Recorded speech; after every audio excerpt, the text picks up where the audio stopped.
The Predator was directed by Shane Black, and this is the fourth film in the franchise. The last three were sequels. Wait, no, what? The last two were sequels. And in this movie, during a sniper operation, the Predator ship crashes, and the first responder finds some of the tech and mails it to his house to keep it from the Predator and to have some evidence to back up his claim that, hey, aliens are real. And his son finds it, his son starts to tinker around with it, and lo and behold, another Predator is on its way to Earth all of a sudden. And this one Predator, which is already on Earth, is going to start wreaking havoc right now, and yeah, now we got our movie. The first Predator is actually one of my favorite movies. I've not talked about it a lot over here, but I really like that film a lot. I've seen it so many times. I never get tired of watching it. It's great. It's fantastic. It's very well made. And I was excited kind of for the Predator. I wasn't a huge fan of the sequels that have come out recently. I thought Predator 2 was fine. I thought Predators was also okay. I do think Predators was better than Predator 2 though. This film was also directed by Shane Black, who's a really good director. I mean, he's made some fantastic movies. Kiss Kiss Bang Bang, an amazing comedy. The Nice Guys, also great. Iron Man 3, I don't mind Iron Man 3. I think it's a pretty solid movie. I don't think it's the best MCU movie, but it's pretty fun. So yes, there is some talent going into this. The cinematographer is also a really good cinematographer. The actors that have been chosen, Boyd Holbrook, Olivia Munn, Jacob Tremblay.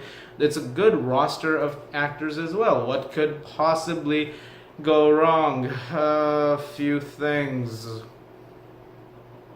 God damn it.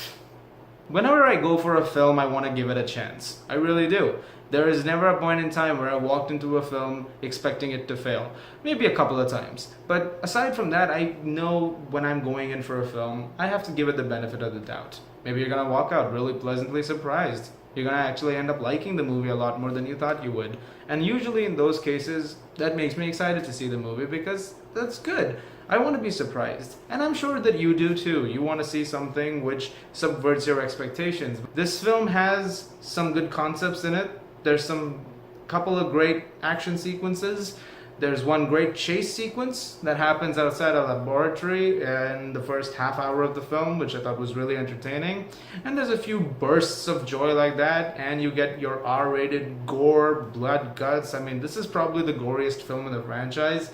You get some really good CGI, some good cinematography, and you get a score that constantly references the original 1987 movie that came out. And aside from that, that's about it. Aside from that, this movie is one big, gigantic, hollow experience in terms of a narrative with barely any particularly great characters.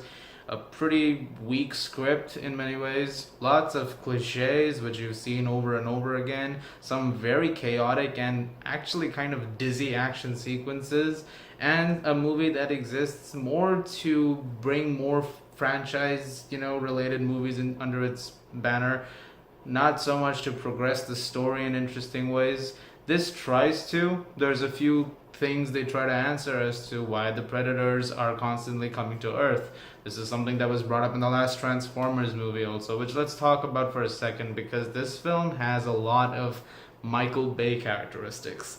Quite a few. The characters are pretty non-existent. Think of a cliche book. Think of the cliches that you have for certain characters, especially when it comes to 90s movies. List them out. You'll probably get every single cliche in this film.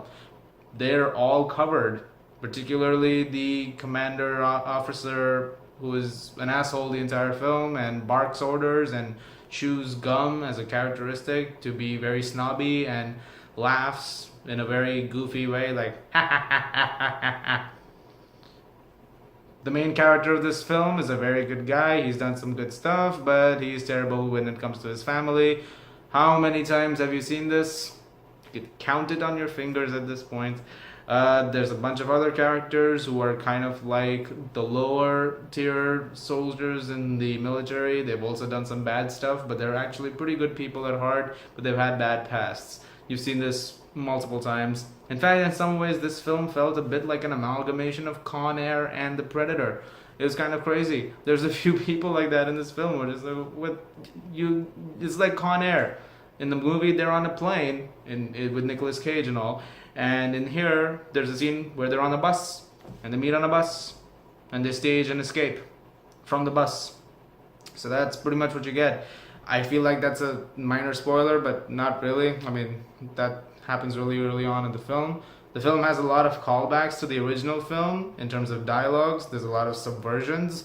They try to put in a little homage here and there to be like, hey, you remember that line? We've made it a little different this time.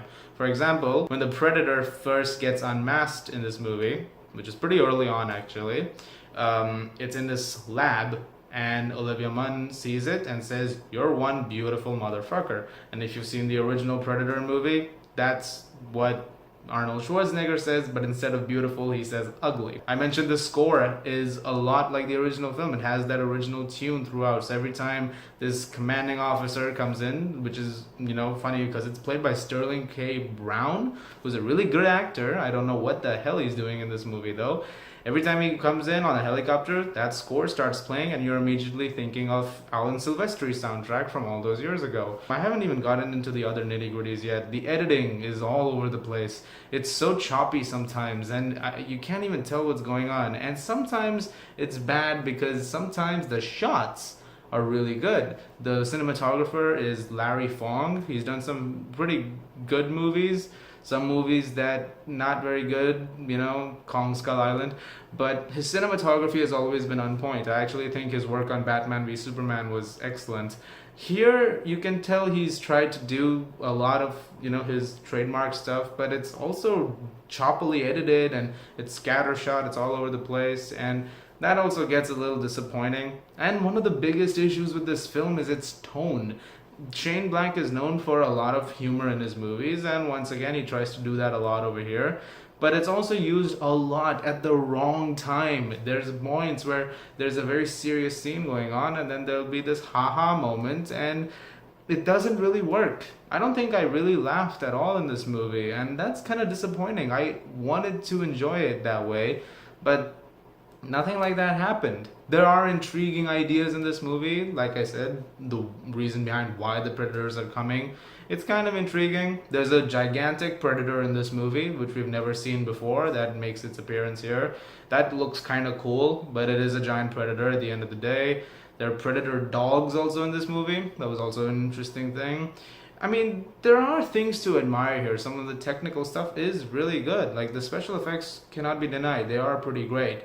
And then the movie is rated R. You get a lot of blood, guts, and gore. A lot of it is your digital blood, things you've seen before. So many heads roll, so many people are sliced in half.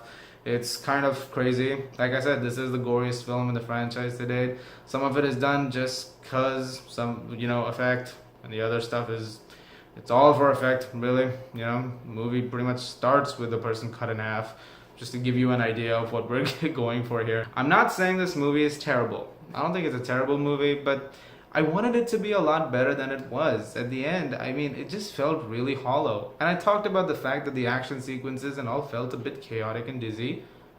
And they did. They really did. There's a sequence in the finale which is just really dizzy. It just, shaky and a bit choppily cut all over. And even the deaths happen in a very cliched way at some points in the film. Like, what character is gonna die when they're when the scene is going on. So you're like, oh, this character is gonna die now. That character is gonna die now. So I don't know why this would happen. I felt it just felt hollow. I keep coming back to that word. It felt hollow. I'm gonna give The Predator a 5.5 out of 10. There's some cool stuff, I'm not gonna lie, but overall, it's okay. I hope you guys liked it a lot more than I did. Maybe you like it a lot more than I do.